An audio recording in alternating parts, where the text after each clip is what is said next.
السلام علیکم ناظرین و سامعین، امید کرتا ہوں آپ سب خیر و عافیت سے ہوں گے۔ آپ کی خدمت میں عنایت اللہ کے مشہور زمانہ ناول فردوس ابلیس کا ایپیسوڈ نمبر 15 پیش لفظ ہے۔ حسن بن صبا اس جگہ پہنچ گیا جہاں سے اس نے اپنے تاریخی سفر کا آغاز کرنا تھا۔ ابلیس اس کا ہم سفر اور ابلیس ہی اس کا امیر کارواں تھا۔ حسن بن صبا ایک انسان تھا، تنہا اکیلا انسان، سلاطین سلجوق کی سلطنت اسلامیہ کا ایک فرد، جس کی حیثیت ایک عام اور گمنام آدمی سے بڑھ کر کچھ بھی نہیں تھی۔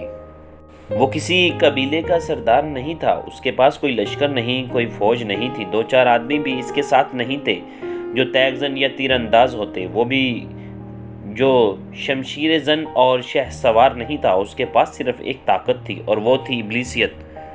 اس ایک آدمی نے اسلام کی عمارت کو بھونچال کے جھٹکوں کی طرح ہلا ڈالا اور ثابت کر دیا تھا کہ ابلیسی طاقتیں خدائی طاقت کو چیلنج کر سکتی ہیں۔ یہ بات کی بات ہے کہ خدائی طاقت کو چیلنج کرنے والے کیسے کیسے بھیانک انجام سے پہنچے ہیں۔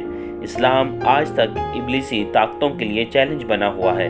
ایک وقت تھا کہ مسلمانوں نے اس دور کی 2 سپر پاورز روم اور فارس کو ریت کے گروندوں کی مانند روند کر ان ملکوں میں اللہ کی حکومت قائم کر دی تھی۔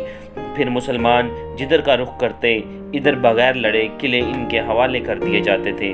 مسلمانوں نے ملک نہیں لوگوں کے دل فتح کیے تھے۔ انہوں نے اپنی دہشت طاری نہیں کی، دستگیری کی تھی، مظلوم و مجبور رعاء کی دستگیری۔ آج مسلمان ابلیسی طاقتوں کے محاصرے میں آئے ہوئے ہیں اور ان کا قتل عام ہو رہا ہے۔ یہ اسلام کو ختم کرنے کے جتن ہیں، لیکن نور خدا ہے کفر کی حرکت پہ خندائے زن، پھونکوں سے یہ چراغ بجھایا نہ جائے گا۔ قتل مسلمان ہو رہے ہیں، اسلام زندہ ہے اور زندہ رہے گا۔ پروانے جل رہے ہیں، چراغ روشن ہے اور روشن رہے گا۔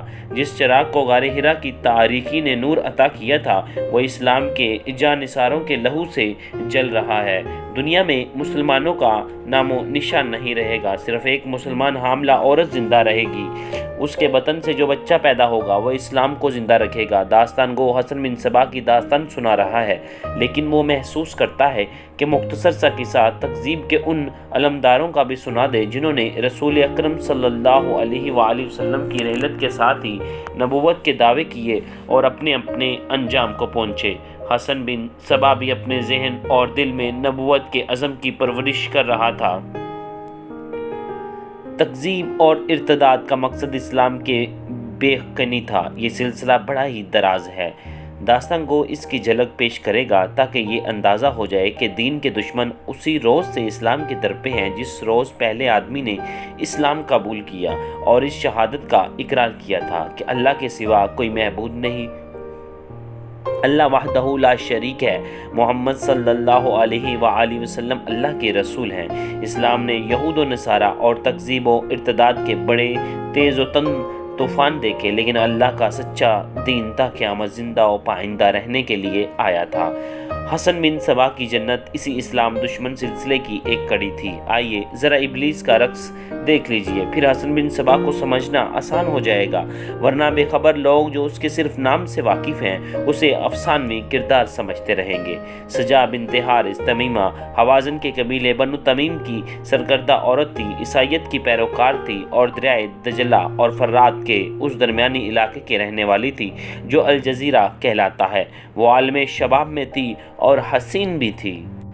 اس کے حسن کے متعلق مورخ لکھتے ہیں کہ بنو تمیم میں اس سے زیادہ حسین عورت بھی موجود تھیں، لیکن سجا کی شکل و شباہت اور جسم کی ساخت میں کوئی ایسا تاثر تھا جو دیکھنے والوں کو مسحور کر لیتا تھا۔ اس کا زیر لب تبسم اپنا ایک اثر پیدا کرتا تھا، لیکن اس کا اصل حسن اس کے انداز دلربائی میں تھا۔ وہ جب بات کرتی تھی تو اس کے ہاتھوں کی حرکت، آنکھوں کے بدلتے ہوئے زاویے اور گردن کے خم دوسروں کے دل مو لیتے تھے۔ اس نے اپنے باپ میں یہ خوبی بھی پیدا کر رکھی تھی کہ اس کے پاس کوئی عبادت گزار اور پارسا آ بیٹھتا تو وہ ایسے انداز سے بات کرتی تھی کہ پارسا اسے اپنے سے زیادہ پارسا سمجھ لیتے اور اس کے عقیدے مند ہو جاتے۔ کوئی عیاش دولت مند اس کے پاس آتا تو وہ اس عورت کو اپنی جیسی سمجھ کر اس پر دولت نچھاور کرنے لگتا، مگر سجا اسے اپنے جسم سے 2 ہاتھ دور وہ شخص اس کا گرویدہ ہو جاتا اور اس کے اشاروں پہ ناچتا تھا۔ کوئی امیر ہوتا یا غریب، گناہگار ہوتا یا نیکوکار، وہ سجا کو اپنا مونس و غمخوار سمجھتا تھا۔ مورخوں نے متفقہ طور پر لکھا ہے کہ سجا کاہنہ تھی۔ اس زمانے میں وہ آدمی جو مذہبی پیشوا ہونے کے ساتھ ساتھ علم جوتش و نجوم کا بھی ماہر ہوتا، وہ آنے والے وقت کے متعلق پیش گوئی کی اہلیت رکھتا، وہ کاہن کہلاتا تھا، اور ایسی عورت کو کاہنہ کہتے تھے۔ وہ توہم پرستی اور پسماندگی کا دور تھا۔ لوگ جوتشیوں اور نجومیوں کے آگے سجدے کرتے اور قسمت کا حال پوچھتے تھے۔ ان کا عقیدہ تھا کہ کاہن بگڑی ہوئی قسمت کو سنوار سکتے ہیں۔ انسانی فطرت کے عالم لکھتے ہیں کہ عربی عراق کی یہ عورت کاہنہ تھی یا نہیں، البتہ اپنے ناز و انداز سے وہ جس طرح پتھروں کو بھی موم کر لیتی تھی، اس سے یہ یقینی تاثر ابھرتا تھا کہ وہ ساحرہ ہے۔ وہ اپنے مذہب عیسائیت کی پیشوا بنی ہوئی تھی۔ یہ اس کا ظاہری روپ تھا جو دراصل بہروپ تھا۔ اس نے اندرونی طور پر اپنے کردار میں ابلیسی اوصاف پیدا کر لیے تھے، اور وہ اس مقام پہنچ گئی تھی جہاں انسان مکمل ابلیس بن جاتا ہے اور اس میں مسحور کر لینے والے اوصاف پیدا ہو جاتے ہیں۔ رسول اکرم صلی اللہ علیہ وآلہ وسلم رحلت فرما گئے تو نبوت کے متعدد دعوے دار پیدا ہو گئے۔ ان میں جس نے سب سے زیادہ شہرت پائی وہ مسلمہ تھا۔ اس کا نام مسلمہ بن کبیر تھا، رحمان یمامہ کے نام سے مشہور تھا۔ آخر وہ مسلمہ کذاب اور کذاب یمامہ کے نام سے مشہور ہوا، کیونکہ جھوٹ بولنے میں وہ یکتا تھا۔ جھوٹ بھی وہ ایسے انداز سے بولتا تھا کہ جو لوگ جانتے تھے کہ وہ جھوٹ بول رہا ہے، وہ اس کے جھوٹ کو سچ مان لیتے تھے۔ عجیب بات یہ ہے کہ مسلمہ کی عمر 100 سال کے لگ بھگ تھی جب اس نے نبوت کا دعویٰ کیا تھا۔ اس کی جسمانی صحت کا یہ عالم تھا کہ جسمانی طاقت کے مظاہروں میں جوان بھی اس کے مقابلے میں بعض اوقات پیچھے رہ جاتے تھے۔ بعض مورخوں نے لکھا ہے کہ خوراک اچھی ہونے کے علاوہ فطری طور پر متحمل مزاج تھا۔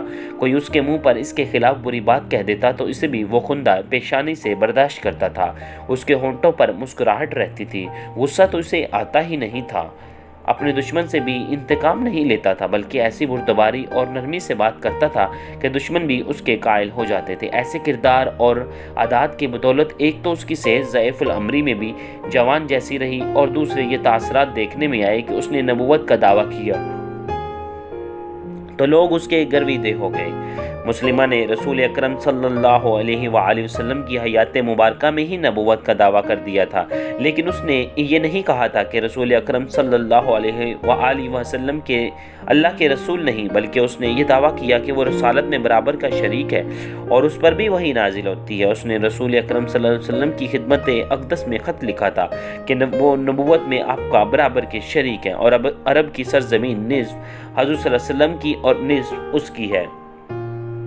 ایک روز مسلمہ کے پاس ایک عورت آئی اور بولی کہ ان کے نخلستان میں ہریالی ختم ہو رہی ہے اور وہاں جو 3 چشمے جیسے کنویں ہیں وہ خشک ہوتے جا رہے ہیں۔ یا رسول، اس عورت نے کہا، ایک بار حزمان کا نخلستان خشک ہو گیا تھا کیونکہ اس کے چشمے نے پانی دینا چھوڑ دیا تھا۔ وہاں کے لوگ محمد صلی اللہ علیہ وآلہ وسلم کے پاس گئے اور عرض کی کہ ان کا نخلستان خشک ہو گیا ہے۔ محمد صلی اللہ علیہ وسلم نے چلو بھر پانی اپنے منہ میں ڈالو اور چشمے میں اگل دیا، اور دیکھتے ہی دیکھتے چشمہ اس طرح پھوٹ پڑا کہ وہاں جھیل بن گئی، اور خرما کے درختوں کی جو شاخیں سوکھ کر لٹک آئی تھیں وہ ہری بھری ہو گئی۔ مورخوں نے لکھا ہے کہ مسلمہ کا کذاب نے یہ سنا تو اسی وقت اٹھا اور اونٹ پر سوار ہو کر اس عورت کے ساتھ روانہ ہو گیا۔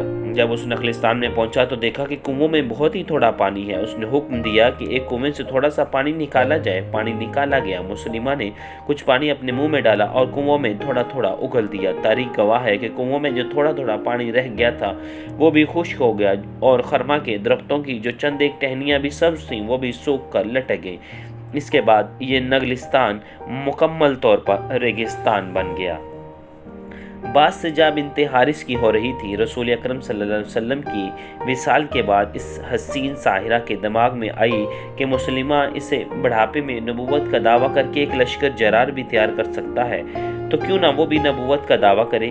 اسے اپنے ان اوصاف کا پوری طرح احساس تھا جو لوگوں کے دل موہ لیا کرتے تھے۔ اس وقت تو اس عورت میں ابلیسی اوصاف کوٹ کوٹ کر بھرے جا چکے تھے۔ ایک روز اس نے اپنے قبیلے کو اکٹھا کیا اور اعلان کیا کہ گزشتہ رات خدا نے اسے نبوت عطا کی ہے۔ اس کے ساتھ ہی اس نے ایک وحی سنا دی۔ وہ عیسائی مذہب کی عورت تھی، لیکن نبوت کے اس جھوٹے دعوے کے ساتھ ہی عیسائی مذہب ترک کر دیا۔ چونکہ وہ حسین عورت تھی اس لیے لوگ اسے متاثر ہو گئے۔ اس میں جو اوصاف تھے، جو کشش تھی، وہ پہلے بیان ہو چکی ہے۔ اس کے قبیلے کے سردار اس کے امیدوار بھی تھے۔ سب سے پہلے ان سرداروں نے اس کے ہاتھ پر بیعت کر لی۔ سب سے پہلے بنو تغلب نے اس کی نبوت کو تسلیم کیا، جس کی وجہ یہ تھی کہ اس قبیلے کا ایک سردار جو سب سے زیادہ اثر و رسوخ والا تھا، سجا کا گرویدہ ہو گیا تھا۔ ایسا ہی ایک سردار ابن حبیرہ بنو تمیم کا تھا، وہ بھی سجا کا مرید ہو گیا۔ اس وقت کا معاشرہ قبیلوں میں منقسم تھا۔ قبیلوں پر سرداروں کا اثر و رسوخ تھا۔ ایک سردار جس طرف جاتا، پورا قبیلہ اس کے پیچھے چلا جاتا۔ سجا نے سب سے پہلے قبیلوں کے سرداروں کو زیر اثر لیا۔ بہت تھوڑے سے عرصے میں کئی ایک قبیلوں نے اس کی نبوت کو تسلیم کر لیا، یہاں تک کہ ایسے لوگ جنہوں نے اسلام قبول کر لیا تھا، اسلام سے منحرف ہو کر سجا کے پیروکار بن گئے۔ سجا نے مسلمہ کی طرح ایک لشکر تیار کر لیا تھا اور اس نے مدینے پر حملہ کرنے کا ارادہ کر لیا تھا۔ اس سے آگے کیا ہوا انشاءاللہ میں آپ کو اگلے ایپیسوڈ میں ڈیٹیل کے ساتھ بیان کروں گا۔ خدا حافظ، اپنا خیال رکھیے گا۔